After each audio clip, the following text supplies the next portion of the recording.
와인 구입하면서 와인 점수를 찾아보신 적 다들 있으시죠? 물론 아무리 높은 점수를 받은 와인이라고 해도 내 입맛에 맞지 않으면 다시 구입하거나 추천하는 일은 없겠지만 현대 와인 사회에서 와인 평론가들의 점수가 와인 산업에 큰 영향을 미친다는 점은 인정해야 할 중요한 부분입니다. 로버트 파커를 중심으로 시작됐다는 와인 점수제는 평론가마다 조금씩 달라서 누군가는 100점을, 누군가는 20점을, 또 누군가는 5점을 만점으로 하는데 이런 점수제는 사실 0점이 시작점이 되는 것이 아니라 100점 기준인 경우에는 50점이 시작점이고 20점 기준인 경우에는 12점이 시작점임을 생각하면서 로버트 파커와 젠시스 로빈슨 점수 등급제의 정의를 잠시 살펴보세요.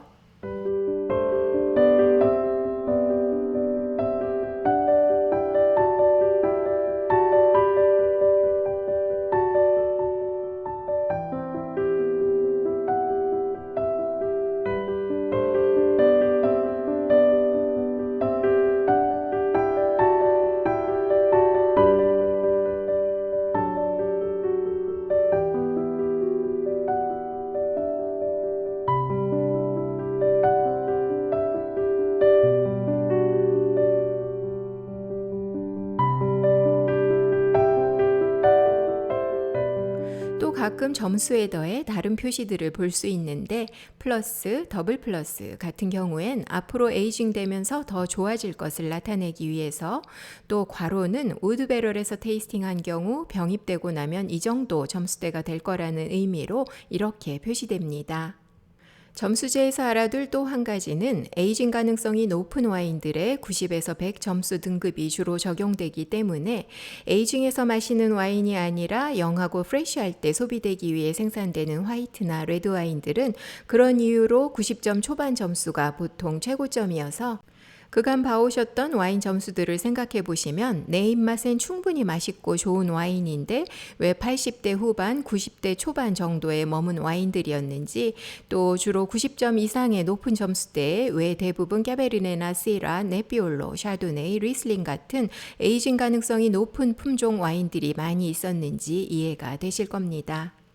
이런 점수제는 소비자에게 편리함을 준다는 긍정적인 면도 있지만 모든 것이 그렇듯 또한 부정적인 부분들도 있어서 예를 들어 한 유명 평론가의 높은 점수로 인해 또는 낮은 점수로 인해 와인의 운명이 심하게 달라지기도 하고 또 때로는 한 와인을 여러 평론가들이 점수 줬을 때 그 갭이 10점 가까이 되는 경우도 적지 않게 있어서 아무리 주관적인 판단이라지만 대체 무슨 기준인 건지 싶을 때도 있습니다. 와인 점수제로 인한 이런 여러 문제점들이 있지만 어쨌든 이런 와인 점수제가 현대사회에서 더 다양화되면 됐지 없어지지는 않을 것이고 또 겨우 1점의 점수차로 인해 와인 판매나 마케팅에도 큰 영향을 주게 될 것을 충분히 인지하고 있을 평론가들 입장에서 본다면 자신의 이름으로 99점이 아닌 100점을 준다는 것이 그리 쉽지는 않을 것 같아서 최근 수년간 100점 만점에 100점, 20점 만점에 20점 받은 몇몇 와인들을 정리해 봤습니다. 현재 와인 세계에서 어떤 와인들이 우수 와인으로 대표되는 와인들이고 주목받는 와인들인지 알아본다는 점에 의미를 두면 좋겠고 혹시 아나요? 친구가 이 와인을 선물하면서 깜짝 놀라 뛸 듯이 좋아하는 당신의 모습을 기대했는데 그 와인을 몰라서 고마워 한마디로 끝나는 허탈함을 방지하기 위해서라도 이제 소개할 100점 와인 리스트를 알아두는 것이 도움될 수도 있겠죠?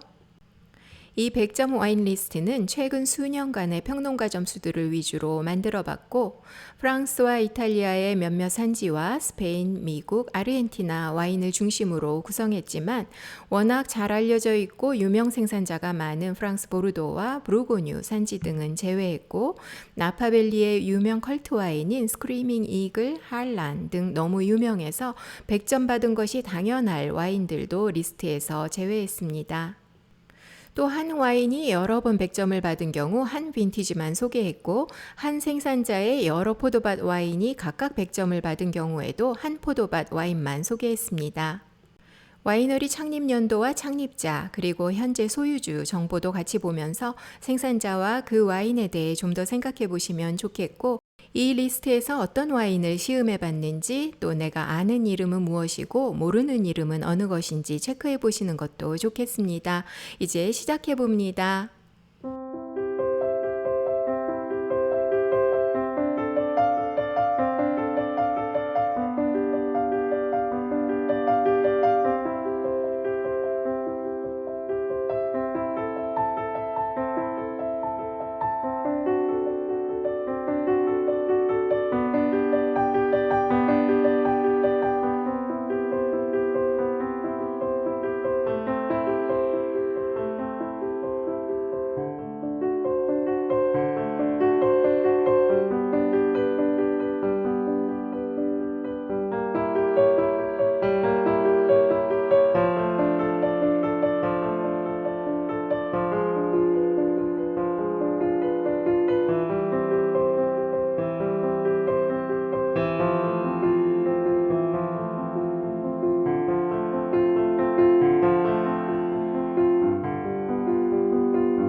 와인을 모르는 이들도 알 수 있는 유명 와인들은 제외했는데도 리스트가 짧진 않았죠. 리스트에 소개된 와인들이 모두 에이징 가능성이 높은 와인들이란 점을 아셨길 바라고, 또 와인의 역사나 소유주들에 대해서도 잠시 생각해보는 시간이 되셨길 바랍니다. 다음 시간에 다시 만나겠습니다. 감사합니다.